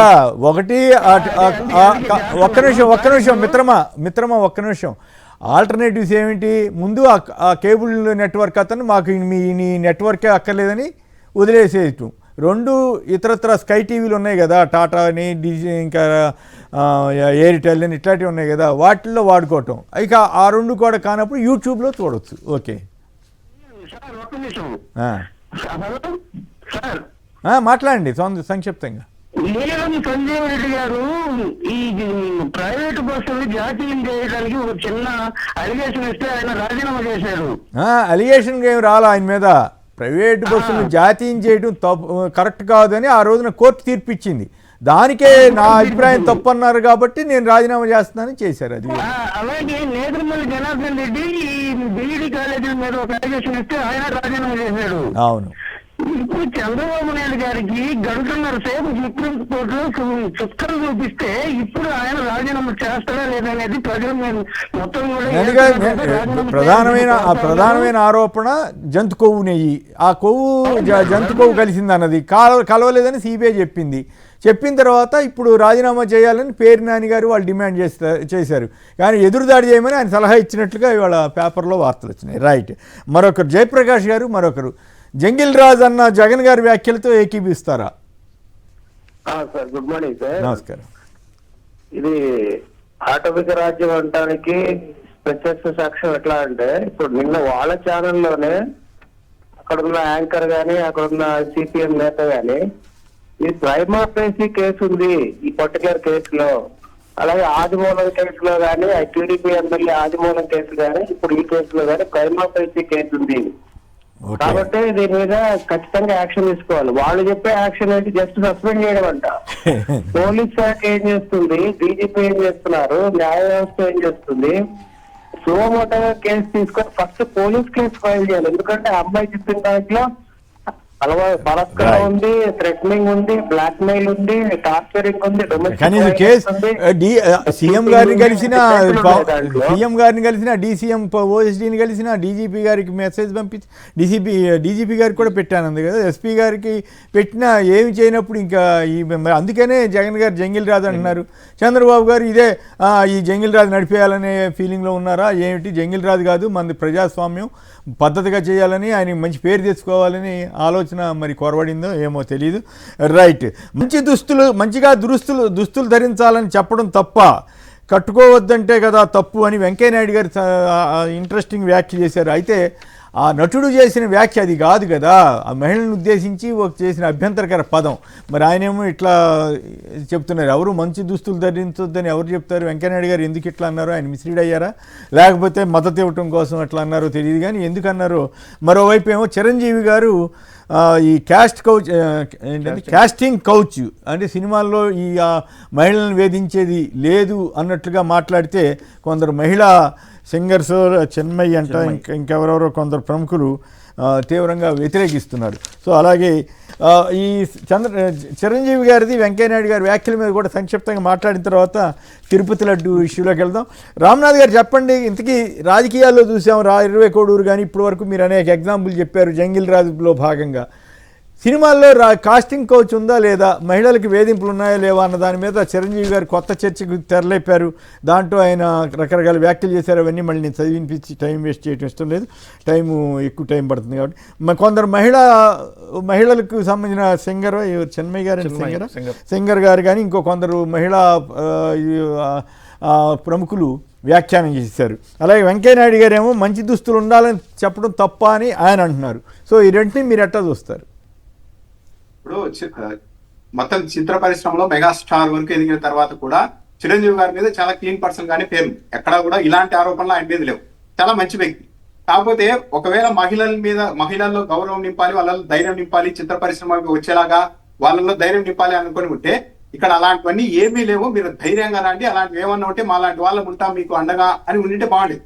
మరి ఎందుకన్నారు? కానీ ఒకవేళ అలాంటివి జరిగితే దానికి మీదే తప్పని నేను అంటాను. అర్థం లాంటిది మేము ఎలా ఉంటే అలాగే ఉంటుంది అని చెప్పడం ద్వారా మీరు పద్ధతిగా ఉండాలి, మిగిలిన వాళ్ళు ఎలా ఏం చేసినా సరే మీరు పద్ధతిగా ఉంటే ఏం కాదు కదా అని చెప్పడం. అంటే ఇక్కడ కూడా పరోక్షంగా మళ్ళా మీరు తప్పు చేసినప్పుడే ఇవన్నీ జరుగుతాయి అని ఒక సిగ్నల్ పంపించే ప్రయత్నం చేశారు. ఇక్కడ ఏమైందంటే చిత్ర పరిశ్రమలో అన్ని రంగాల్లో కూడా ఇలాంటి వేధింపులు ఉన్నాయి. కానీ చిత్ర పరిశ్రమలో ఎక్కువగా ఉండడానికి కారణం ఏంటంటే అక్కడ భారీగా డబ్బుతో పాటు ఒక క్రేజ్, ఇమేజ్ అనేది ఉంది, పాపులారిటీ అనేది ఉంది. దాంతో ఆ పరిశ్రమలోనికి మహిళలు కూడా వస్తూ ఉంటారు. ఇంత పాపులారిటీ ఇస్తూ ఇంత డబ్బులు ఇస్తున్నప్పుడు మాకు ఏదో ఒకటి ఉండాలి కదా కమిట్మెంట్ అని అడిగే పరిస్థితులు అయితే ఉన్నాయి. ఇక్కడ ఏంటంటే మీరు పద్ధతిగా ఉంటే అని ప్రశ్న వస్తుంది. కానీ ఎంతటి వరకు అసలు ఆ పాయింట్ ఎందుకు రావాలి? మీరు పద్ధతిగా ఉంటే ఇవన్నీ జరగవు కదా అని. చిత్ర పరిశ్రమలో పరిస్థితి ఏంటంటే లొంగిపోయి ఉండడమా బయటికి వెళ్ళిపోవడం అనే పరిస్థితి ఉంటుంది ప్రతి మహిళా కెరీర్. అలాంటిది ఏమి లేదని కదా చిరంజీవి గారి అభిప్రాయం కాదా? చిరంజీవి గారి అభిప్రాయం తప్పు అనేది కదా. చిరంజీవి గారి అభిప్రాయం తప్పు అనేది కదా. అప్పుడు ఎవరు చిరంజీవి గారి అభిప్రాయం తప్పు, నేనే ఆల్రెడీ దానికి బాధ్యులు, నాకు కూడా లైంగిక వేదన అని మీరు అంటున్నారు. కానీ చిరంజీవి గారు అనేది ఏమిటి అనేది పాయింట్. చిరంజీవి గారు అనేది అసలు అటువంటిది సమస్య లేదనే ఉద్దేశంతో మాట్లాడినట్టున్నారు కదా అని. ఎట్లా చెప్తారు సార్? ఆయన కాదు కదా గురైన వాళ్ళు చెప్తారు.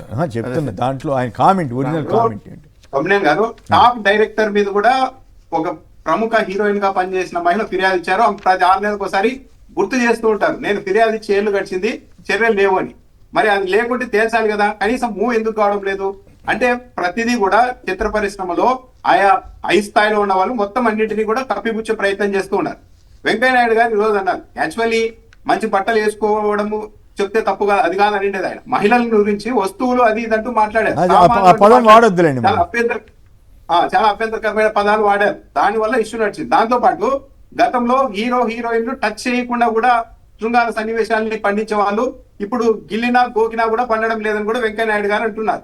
మరి దీనికి ఏంటి చెప్పాలి? అలా అంటే అంత ఏమీ లేకుండా కూడా గతంలో లాగా రాణించి హీరోయిన్ టచ్ చేయకుండా కూడా ఆ సన్నివేశాలను పండించే వాళ్ళని రాకుండా ఏమైనా చేస్తున్నారా ఇలాంటి వాటి ద్వారా అని ఒక అభిప్రాయం. అంటే అది కూడా కరెక్ట్ కాదు కదా రామ్నాథ్ గారు. మనం కూడా మాబోటి వాళ్ళు పాతకాలపు సినిమాలు అవన్నీ తెలుసు కదా. ఆ రోజుల్లో కూడా వ్యాంప్ క్యారెక్టర్స్ని పెట్టి డాన్సులు చేయించడం ఇవన్నీ జరిగినాయి కదా. పూర్తిగా అసలు ఏమి జరగదు, అంతా చాలా పవిత్రంగా జరిగినట్లుగా మనం అంటానికి లేదు. ఆయన ఉద్దేశం మంచి సలహాతో చెప్దామని ఉద్దేశంతో అయ్యి ఉండొచ్చు. కానీ బట్ ఇష్యూ ఏంటంటే వెంకయ్యనాయుడు గారు ఒక పార్ట్నే మాత్రమే టచ్ చేయటం వల్ల అది ఇంకో రాంగ్ సెన్స్కి వెళ్తుంది కదా అనేది పాయింట్.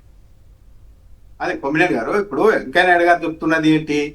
అంతా బాగుంది, ఏం లేదు, మొత్తం అందరూ కూడా ఒకే లైన్ మీద ఉన్నారు, ఏం జరిగినా మహిళలదే తప్పు అనే పరిస్థితుల్లోనికి ఉండిపోయారు. ఇంకోటి, మొన్న ఒక హీరోయిన్ గారు ఇక్కడికి వచ్చి సినిమాలు తీసి వెళ్ళిపోయినామో అక్కడ ఢిల్లీలో చెప్తోంది ఏమని, అసలు ఎందుకో తెలియదు కానీ తెలుగు కొందరు డైరెక్టర్లు నా నడుము మీద యాపిల్ పండ్లు వేశారు, బత్తాయి పండ్లు వేశారు, అసలు ఎందుకు ఆ సన్నివేశాలు ఎందుకు, ఏంటి ఆ సంబంధము అని ఆమె ప్రశ్నించారు. దానికి కూడా ఇక్కడ చాలా సీరియస్ అయ్యాం. కానీ అలాంటి వాళ్ళని మనం దర్శకేంద్రులుగా కూడా కీర్తిస్తూ ఉన్నాం ఈ రోజు. అంటే అవసరం ఉన్నా లేకున్నా మహిళల్ని ఒక మెటీరియల్ గా చూపించి క్యాష్ చేసుకునే ప్రయత్నం చేస్తూ ఉన్నాం. ఏం చెప్తాం సార్ నాకు ఇప్పుడు గుర్తుకొచ్చింది, ఏది మహిళ కనిపిస్తే ముద్దు పెట్టాలి, ఏదో చేయాలన్నా ఆయనకి పద్మభూషణ్ వచ్చింది, ఏం చేస్తాం? అంటే ఇప్పుడు ఇంకో ఆయన కూడా మొన్న పద్మశ్రీ ఇచ్చిన ఆయన కూడా బూతులు మాట్లాడండి కదా బహిరంగ సభలు మాట్లాడండి, సోషల్ మీడియాలో వస్తూ ఉంది. సో ఆ పరిస్థితి అట్లా ఉంది. రైట్, మీరు కూడా దీని మీద కామెంట్ చేస్తారా? ఖచ్చితంగా సినిమా ఇండస్ట్రీలో కాస్టింగ్ వచ్చింది అనేది వాస్తవం. అంత అది కూడా చెప్పింది చెన్మయ్య గారు, నా తల్లి సమక్షంలోనే నన్ను లైంగిక వేధింపులకు గురి చేయబోయారు వాళ్ళ తల్లి సమక్షంలోనే అని చెప్పి. రెండో అంశం ఏంటంటే, ఆ రోజుల్లో అంత స్నేహపూర్వకంగా ఉండేవాళ్ళేమో మీరు పాత సినిమాలు తీసే రోజుల్లో, బట్ ఇప్పుడు వాతావరణం అలా లేదు. కమిట్మెంట్ అంటే వృత్తిపరమైనటువంటి కమిట్మెంట్గా చూడటం లేదు, వేరే రకమైనటువంటి పర్సనల్ కమిట్మెంట్ ఇస్తేనే మనకు అవకాశాలు దొరికేటటువంటి పరిస్థితులు ఉన్నాయి. దానివల్ల కొంతమంది ఒక సినిమా తీసేసి వెళ్ళిపోయిన వాళ్ళు కూడా ఉన్నారు. సో అవకాశాలు ఒక్కో ఇండస్ట్రీ నుంచి వెళ్ళిపోయిన వాళ్ళు కూడా ఉన్నారని చెప్తున్నారు. ఇది సహజంగా కాదు సార్. ఈ వాతావరణం వచ్చిన తర్వాత, అంటే మైండ్ సెట్, మనం చూసేటటువంటి మైండ్ సెట్ చేంజ్ వచ్చిన తర్వాత, సో ఈ సినిమా రంగంలో కాదు మిగిలిన రంగాల్లో కూడా. అంటే ఇప్పుడు నేను అదే ఉద్దేశంతో రాజకీయ రంగంలో చూసాము ఇప్పుడు ఏం జరుగుతుందో. ఇప్పుడు సినిమా రంగంలో నిజంగా అట్లా లేకపోతే అభినందించాలి చిరంజీవి గారినైనా ఇంకెవరైనా. 100% సినిమా ఇండస్ట్రీలో ఇది ఎక్కువ ఉంది. మరి ఆయన ఎందుకు అట్లా కవర్ చేసి ఉందని చెప్పలేడుగా. ఒక ప్రముఖ సినిమా హీరో ఇట్లా కాస్టింగ్ ఇట్లాంటివి ఉన్నాయంటే పరుగు పోయేది ఎవరు? ఇందాక రామ్నాథ్ గారు అన్నట్టు అటువంటి రాకుండా చేద్దామని చెప్పుంటే ఇంకా బాగుంది. అంత ఆదర్శంగా అంత చెప్పేటట్టు ఉందా సార్? ఎవరి స్వార్థం కోసం వాళ్ళు మాట్లాడేటట్టు ఉంది. ఎవరైనా అది ఇండస్ట్రీకి వెళ్ళి పెద్ద దిగ్గా తీసుకొని నిజంగా ఏమైనా బాగు చేసే ఉండయా? ఎవరి స్వార్థం వాళ్ళది. వాళ్ళ సినిమా మిగిలిన వాళ్ళ సినిమా ఆడకూడదు, మా సినిమాని ఆడాలనుకునేటటువంటి ఆపూరిత వాతావరణాలు ఉన్నప్పుడు అందరని కాదు సార్. ఇప్పుడు మెజారిటీ అలానే ఉన్నప్పుడు ఏముంటుంది? సో చిన్మయ్య గారు చెప్పింది 100% కరెక్ట్. కాస్టింగ్ కౌచ్ అనేది ఉన్నది అనేది మనకు అనేక సందర్భాల్లో కనపడింది. దాన్ని కమిట్మెంట్ ఇస్తేనే మేము సినిమాల్లో తీసుకుంటాం అనేది బయట ఎక్కువగా నడుస్తుంది. బట్ అందరూ డైరెక్టర్లు అందరూ లేదు, ఎవరో కొంతమంది ఉన్నారనేది వాస్తవం. దాంట్లో నిజాయితీగా ఉన్నటువంటి వాళ్ళు డైరెక్టర్లు కానీ లేదంటే నిజాయితీగా ఉన్నటువంటి నిర్మాతలు కమిట్మెంట్గా అవసరం లేదు అట్లా ఆ టైప్ చూడని వాళ్ళు కూడా కొంతమంది ఉన్నారు. వాళ్ళు అప్రిషియేట్ చేయాలి మనం. కరెక్టే, మంచి పాయింట్ చెప్పారు. అయితే ఇప్పుడు వెంకయ్యనాయుడు గారు ఇష్యూ రేజ్ చేశారు, మంచిదే, సంతోషం. మరి ఓ పక్క రాష్ట్రంలో అంత ఘోరంగా జరుగుతూ ఉంటే ఆ ఇష్యూస్ మీద కూడా గట్టిగా మాట్లాడుంటే ఆయనకి మంచి పేరు వచ్చేది కదా. ఉపరాష్ట్రపతిగా పనిచేసిన ఆయన మళ్ళీ దట్టు ఆ కూటమికి సంబంధించినటువంటి పార్టీల్లో ఎమ్మెల్యేలు చేస్తున్న దాని మీద ఆయన ముందు దాని మీద స్పందించాల్సిందే. అవును, దాని మీద స్పందించి ఏంటి ఎమ్మెల్యేలు కారులో రేపులు చేయటం ఏంటి, అబార్షన్లు చేయించడం ఏంటి, ఈ ఆడికి పోతున్నాం సంస్కృతి రాజకీయాలు అంతమంది ఇట్లా అబార్షన్లు చేయించడం కానీ లేదా ఈ కారులో రేపు చేయటాలు లేవు అట్టానే చెప్పుంటే సంతోషంగా ఉండేది కదా. ఆయన అవసరం వరకే మాట్లాడతాడు అనుకోండి సార్. అది కూడా ఒక వర్గానికి మేలు చేసే విధంగానే కొన్ని మాట్లాడతారేమో. సో అసలు అంశం మాట్లాడాలి కదా. ఆ నటుడు అట్లా మాట్లాడి ఉండాల్సింది కాదని చెప్పారేమో, మరి తెలియదు పేపర్లో రాసినంత వరకు అయితే. మన కళ్ళ ముందు కనపడుతున్నటువంటి అంశమే ఆదిమూలం, ఎమ్మెల్యే ఆదిమూలం కావచ్చు, లేదంటే మీరు అన్నట్టు కోన రవికుమారు, నజీరు, ఇప్పుడు రైల్వే కోడూరు ఎమ్మెల్యే అరవ శ్రీధరు. ఆయన ఏమంటాడు, అరవకుండా గెలుచుకోవాలంటే కారులో రేపు చేశాడంట. అసలు ఇక్కడ అంటే ఏం చేయాలి? దాని మీద కదా ముందు వెంకయ్యనాయుడు గారు స్పందిస్తే బాగుండేది. అదే కాకుండా ఆ నటుడు అన్న పదాన్ని తప్పుపట్టి మిగతాది పదాన్ని తప్పుపట్టాలి. సినిమా ఇండస్ట్రీకి సంబంధించి ఇప్పుడు మహిళల మీద నిజంగా జుగుప్సాకర వ్యాఖ్యలు కదా. అంతే సార్, నిన్న వాళ్ళ చింతకాయల అయ్యన్న పాత్రుడు కొడుకు మరి అన్యాయంగా మాట్లాడినటువంటి మాటలు మరి ఇటన్నిటి మీద మాట్లాడాలి కదా. రైట్. ఇక అది నెయ్యే కాదంటూ అప్పుడు మొన్న రాశారు. ముందుగా ఎందుకు లీక్ ఇచ్చారు అనేది నాకు అర్థం కావట్లేదు. బహుశా ఈ దీంట్లో సిబిఐ దీంట్లో కొవ్వు కలవలేదనేది వచ్చేస్తే మరింత డ్యామేజ్ అయిపోతాం కాబట్టి ముందుగా ఇచ్చారా?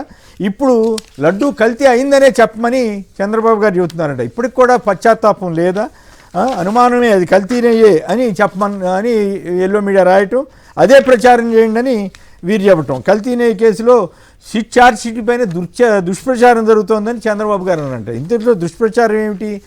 రామ్నాథ్ గారు చెప్పండి. ఎదురుదాడి చేయడం ద్వారా దుష్ప్రచారం అని ప్రజల్ని నమ్మించడం అనేది వంచే ప్రయత్నం అనండి.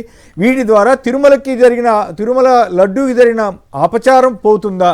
పామాయిల్ కల్తీ అన్నది జరిగిందో లేదా అది వేరే సంగతి. జరిగితే చర్య తీసుకోమనండి. గతంలో 2016-17 అనుకుంటా, ఇఫ్ ఐఎమ్ నాట్ రాంగ్, విజయవాడలో ఒక వార్త వచ్చింది, అన్ని పేపర్లోనే వచ్చింది.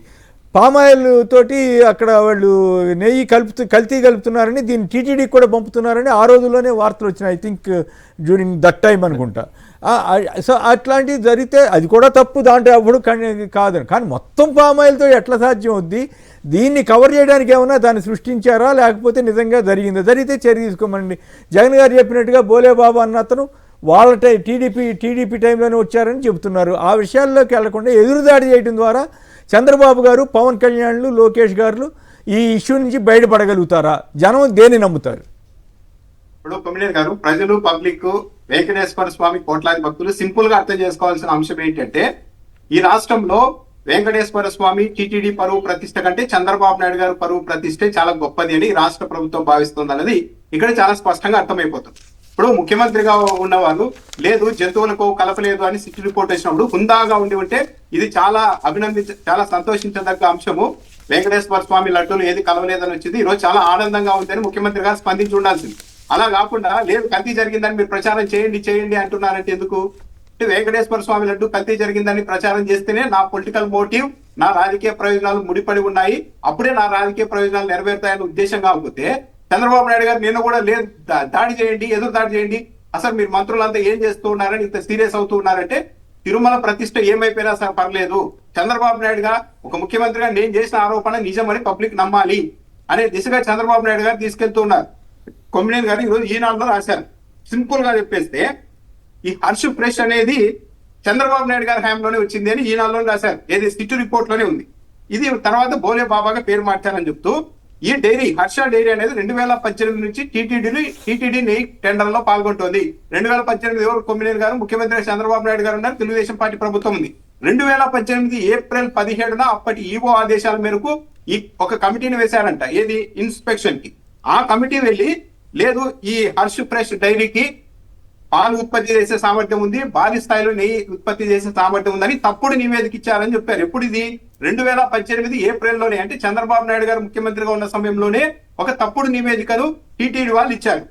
2019 ఫిబ్రవరిలో ఇదే నకిలీ డాక్యుమెంట్లతో 2019 ఫిబ్రవరి, అంటే ఇప్పుడు తెలుగుదేశం పార్టీ అధికారంలో ఉన్నప్పుడు టెండర్ లో పాల్గొని 82,000 కిలోల ఆవు నెయ్యి సరఫరా టెండర్ ను ఇదే హర్ష్ డైరీ అనేది సొంతం చేసుకుంది. ఎప్పుడు 2019 ఫిబ్రవరిలో, అంటే చంద్రబాబు నాయుడు గారు ముఖ్యమంత్రిగా ఉన్న సమయంలోనే ఈ డైరీ ఈ ఫేక్ నెయ్యిని సప్లై చేసింది అని ఈ రోజు సిట్టు వాళ్ళు తెచ్చారు. మరి దీనికి చంద్రబాబు నాయుడు గారు ఏం చెప్తారు? ఇంకా దిగ్భ్రాంతి కలిగించే అంశం ఏంటంటే వైసీపీ హయాంలో అంతా జరిగిందని చెప్పారు కదా. ఇదే సిట్ రిపోర్ట్ లో ఈనాడు పత్రికలోనే రాశారు. ఈ రోజు 2019 ఆగస్ట్, అంటే వైసీపీ అధికారంలోనికి వచ్చిన తర్వాత మళ్ళీ ఇంకో ఇన్స్పెక్షన్ కమిటీ వేశారంట, ఏది వైసీపీ హయాంలో. అప్పుడు ఆ కమిటీ ఈ హర్ష్ అనే డైరీ దగ్గరికి వెళ్ళి ఇదంతా ఒక ఫేక్, ఇది తప్పుడు, దీనికి అసలు పాలు ఉత్పత్తి చేసే సామర్థ్యం లేదు, వీళ్ళకి డైరీనే లేదని నివేదిక ఇస్తే 2019 సెప్టెంబర్ లో జరిగిన టెండర్లలో ఇది అనర్హత సాధించింది అని రాశారు. అంటే తెలుగుదేశం పార్టీ హయాంలో టెండర్ దక్కించేసుకుని నెయ్యి సప్లై చేసింది ఫేక్ ఇన్స్పెక్షన్ తో. వైసీపీ హయాంలో ఒక కమిటీ వెళ్ళి పరిశీలించి ఇదంతా ఫేక్ అని చెప్పి టెండర్ లో పాల్గొనకుండా వేటు వేశారు.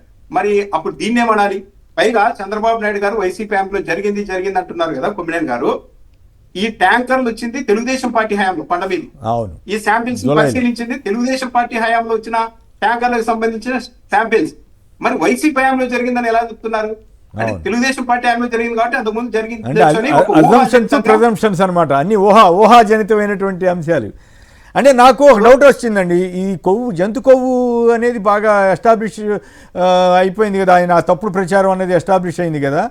ఆ నేపథ్యంలో ఈ సేఫ్ చేయడం కోసం, ఫేస్ సేవింగ్ కోసం ఏమన్నా ఈ కథ అల్లారా అనేది నాకు ఒక చిన్న డౌట్.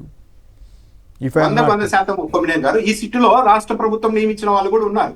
ఇప్పుడు ఎందుకు మీరు చెప్పింది నిజమని నమ్మాల్సి ఉంటుందంటే, ఇప్పుడు వైసీపీ హయాంలో జరిగింది ఏదో అన్నారు కదా, జరిగిందని ప్రూవ్ చేయడానికి ఏం చేయాలి? వైసీపీ హయాంలో ఒక శాంపిల్ అನ್ನು సేకరించి ఉండాలి. కానీ ఆ నెయ్యి లేదు, ఆ లడ్డు లేవు, ఏమీ లేవు. కానీ వైసీపీ హయాంలో జరిగిందని చెప్తున్నారంటే, సరే చంద్రబాబు నాయుడు గారు ఏకంగా జంతువుల కొవ్వు అని ఇంత పెద్ద ఆరోపణ చేసిన తర్వాత, ఆయన ఇండియాలో కీలక పాత్రధారిగా ఉంటూ రాష్ట్రానికి ముఖ్యమంత్రిగా ఉండే ఆయన అంత అలిగేషన్ చేసిన తర్వాత కూడా ఏమీ లేదంటే బాగోదన్న ఉద్దేశంతో ఒక మధ్యస్థంగా వెళ్ళిపోయిందా అన్న అనుమానం అయితే ఎవరు ప్రతి ఒక్కరిలో కలుగుతుంది. దాని తోడు ముందుగా లీక్ చేయటం, ఈనాడు ఆంధ్రజ్యోతిలోనే లీక్ గా రావటం, ఇవన్నీ కూడా రైట్. ఓకే వెంకటరెడ్డి సార్, జంతువుల కొవ్వు కలవలేదు అనేది క్లియర్ పాయింట్ నెంబర్ 1. 2 కల్తీ నెయ్యి అనేది వెళ్ళేది ఆరోపణలు చేస్తున్నారు. ఆ కల్తీ నెయ్యి వీళ్ళ హయాంలో కలిసినట్లు లెక్క. ఎందుకంటే జూలై 6, జూలై 15 రెండు ట్యాంకర్ని వెనక్కి పంపించేశారని చెప్పి ఈవో శ్యామలరావు చెప్పాడు. ఇది ఏఆర్ డైరీ నుంచి వచ్చింది. ఏఆర్ డైరీ ఎప్పుడు సప్లై చేసింది? చంద్రబాబు నాయుడు గారు మొన్న ముఖ్యమంత్రి అయినాకే ఫస్ట్ టైం వాళ్ళు సప్లై చేశారు. సప్లై చేసిన 2 ట్యాంకర్లు జూలై 6 రిజెక్ట్ చేశారు, జూలై 15 రిజెక్ట్ చేశారు. మళ్ళీ ఈ 4 ట్యాంకర్లని ఏఆర్ డైరీ నుంచి కాకుండా వైష్ణవి డైరీ ద్వారా తిరిగి టీటీడీకి పంపిస్తే టీటీడీ వాళ్ళు దాన్ని వాడారని చెప్తున్నారు. కాదు సార్, ఇప్పుడు టెస్ట్ చేయకుండా దీన్ని వాడారని. ఇప్పుడు అంటే ఎవరి హయాంలో ఇది వాడారు? ఈవో శ్యామలరావు చంద్రబాబు నాయుడు గారు ముఖ్యమంత్రిగా ఉన్నప్పుడు ఇది వాడినట్టు. అంటే ఇది నిజంగా కల్తీ నెయ్యి అయితే ఇది చంద్రబాబు నాయుడు గారి హయాంలో వాడినట్లు లెక్క. ఎందుకంటే మీరు అన్నట్టుగా 2019 నుంచి 24 దాకా లడ్లు ఇప్పుడు ఉండదు కదా. వాళ్ళు దేని రిపోర్ట్ ఇచ్చారు? ఇప్పుడు జంతువుల కొవ్వు లేదని రిపోర్ట్ ఇచ్చింది, అండ్ దీన్ని వీళ్ళు అంటారా కల్తీ నెయ్యి అని రిపోర్ట్ ఇచ్చింది. ఇప్పుడు వీళ్ళ హయాంలో టెస్ట్ చేసినటువంటి దాని మీద మరి ఇప్పుడు దీనికి బాధ్యులు ఎవరు? రెండోది, అసలు ఏ ముఖ్యమంత్రి అయినా సరే, ముఖ్యమంత్రి కాదు సార్, ఒక మనిషి అనేవాళ్ళు ఎప్పుడూ కూడా తిరుమల లడ్డులో జంతువుల కొవ్వు పందుకొని ఏ మనిషి మాట్లాడేప్పుడు వరకు. ఎందుకంటే 310 సంవత్సరాల చరిత్ర కలిగిన లడ్డు, దాన్ని 3 టెస్టులు చేస్తారు. ఏదో vegetable oil test, foreign animal test, moisture content test, 3 టెస్టులు చేస్తారు. 2 గంటలు టైం పట్టిద్ది. దాంట్లో సరిగ్గా లేకపోతే దాన్ని రిజెక్ట్ చేసి పంపిస్తారు. అంతకుముందు చంద్రబాబు నాయుడు గారి హయాంలో కూడా 15 సార్లు రిజెక్ట్ చేశారు. మొన్న జగన్ గారి హయాంలో 18 సార్లు ట్యాంక్ రిజెక్ట్ చేసి పంపించారు. సో వీళ్ళు ఏంటంటే ఒక ముద్ర వేయడానికి ప్రయత్నించారు. ఎందుకు? ఎంత ఈవీఎంలు మేనేజ్ చేసినా జగన్ గారికి 40% ఓటింగ్ వచ్చింది. సో హిందువులు జగన్మోహన్ రెడ్డి గారికి ఓట్లు వేశారు. సో హిందూ ఓటు బ్యాంక్ని దెబ్బతీయాలి జగన్ గారికి రానియకుండా. అందుకని ఏం చేయాలి? ఓ పెద్ద కుట్రకి చంద్రబాబు నాయుడు గారు తెరలేపి జంతువుల కొవ్వు అన్నాడు. దానికి 4 అడుగులు ముందుకేసి ఉప ముఖ్యమంత్రి అయోధ్యకి 1,00,000 లడ్లు తయారు చేసి పంపించామన్నారు. సో మరి ఇప్పుడు ఈ పాపం నిజంగా చంద్రబాబు నాయుడు గారికి, తెలుగుదేశం ఈ కూటమికి తగిలింది కంటే కదా సార్. దేవుడి మీద ఎవరైనా నిన్ను అబండాలు వేస్తారా? మీరు రాజకీయంగా ఎన్నైనా మాట్లాడండి. తిరుమల లడ్లో జంతువుల కొవ్వు ఇష్టం ఉన్నట్టుగా ఇట్లా వ్యాఖ్యానాలు చేసినప్పుడు ఖచ్చితంగా వీళ్ళ పాపం పండే రోజు వచ్చింది కాబట్టి వీళ్ళ కర్మ రిటర్న్స్ ఇదే హయాంలోనే బయటపడుతున్నాయి. వీళ్ళు చేసిన తప్పులు చూడండి. అంతకుముందు ల్యాండ్ టైటిలింగ్ యాక్ట్ అన్నారు, భూములు లాగేసుకో, మళ్ళీ అవ్వండి ఇప్పుడు అదే. సో జగన్ గారి మీద చేసిన ఆరోపణలు మద్యం మీద నకిలీ మద్యం అన్నారు. ఇప్పుడు కదా నారావారి నాటు బ్రాండ్లు అన్ని వరుసగా చేసినాయి. ఆఖరికి ఫైనల్ గా దేవుడి మీదకి వెళ్ళారు. సో దేవుడు అయితే శిక్షించకుండా ఉంటాడా? జడా శ్రావణ్ గారు ఎవరో ఒక ఆయన కామెంట్, ఇంట్రెస్టింగ్ కామెంట్ చేశారు. అసలు లడ్డూయే లేదు, నువ్వు టెస్ట్ ఎక్కడ చేసావు, దేనికి చేసావు, మొన్న వచ్చిన నెయ్యికి చేసి అప్పుడెప్పుడో జరిగిందని ఎట్లా ఎగ్జామ్షన్స్కి వస్తావు, ఇది అసలు చల్లదని ఆయన. తిరుమల లడ్డులో జంతువుల కొవ్వు కానీ కల్తీ నెయ్యి కానీ అట్లా చేసి దేవుడికి కాదు కాదు, నేను అనేది టెస్ట్ చేయాలంటే ఆనాటి లడ్డు ఉండాలి, ఆనాటి నెయ్యి ఉండాలి. అదేమి లేకుండా ఎట్లా వచ్చారు కన్క్లూజన్ అనేది ఒక ప్రశ్న. ఇప్పుడు మొన్న పంపించినటువంటి రిపోర్ట్ అది ఇప్పుడు వాళ్ళది అవుతుంది కదా. మీరు అన్న సిట్ లో సరే వాళ్ళు కల్తీ అన్నప్పుడు ఇది 2019లోనో 2020లోనో పలానా రోజు శాంపిల్ ఇది పంపిన ట్యాంకర్ నేను తీసామంటానికి ఎక్కడ లేదు కదా. కానీ ఇప్పుడు ఈ గవర్నమెంట్ చేసింది ఎక్కడ? Vaishnavi dairy tanker, AR dairy ట్యాంకర్లు. అవి ఎప్పుడు సప్లై చేసినాయి? వీళ్ళ హయాంలో వీళ్ళు ముఖ్యమంత్రి అయినా సప్లై చేసింది. దాని కల్తీ అంటే మరి వాళ్ళలో కల్తీ కలిసి అంటే మీరు డిఫెన్స్ ఆడటానికి అయ్యో టీటీడీకి అప్రదిష్ట వస్తుందని మీరంతా లేదు అట్లా జరగదని చెప్పారు. కానీ అప్పుడే మీరే చేశారా అని ఎదురుదాడి చేసి ఉండాల్సిందేమో. మరి మీరేమో ఎదురుదాడి చేయకుండా దేవుడు వద్దు రాజకీయాలు వద్దని అన్నారు. ఇప్పుడు అదంతా మీకు చుట్టాలని చూశారు కానీ లక్కీగా అదంతా కూడా వాళ్ళకి దేవుడే చూసుకుంటాడు. ఇప్పుడు వెంకటేశ్వర స్వామికి మన మీద ఇట్లా మాట్లాడితే చూస్తాడు, ఇంకా వీళ్ళు మారుతారేమో అని. మారకపోతే ఇప్పుడు చంద్రబాబు నాయుడు గారు ఇంకా కల్తీ కలిసిందని చెప్పి ప్రచారం చేయండి అని చెబుతున్నాడు. అది మరీ దుర్మార్గంగా జరిగింది, తప్పు అయిపోయింది అని చెప్పుంటే అది గౌరవంగా హుందాగా ఉండేది ఆయన వయసుకి కానీ పద్ధతిగా. కానీ దురదృష్టం ఏం చేద్దాం.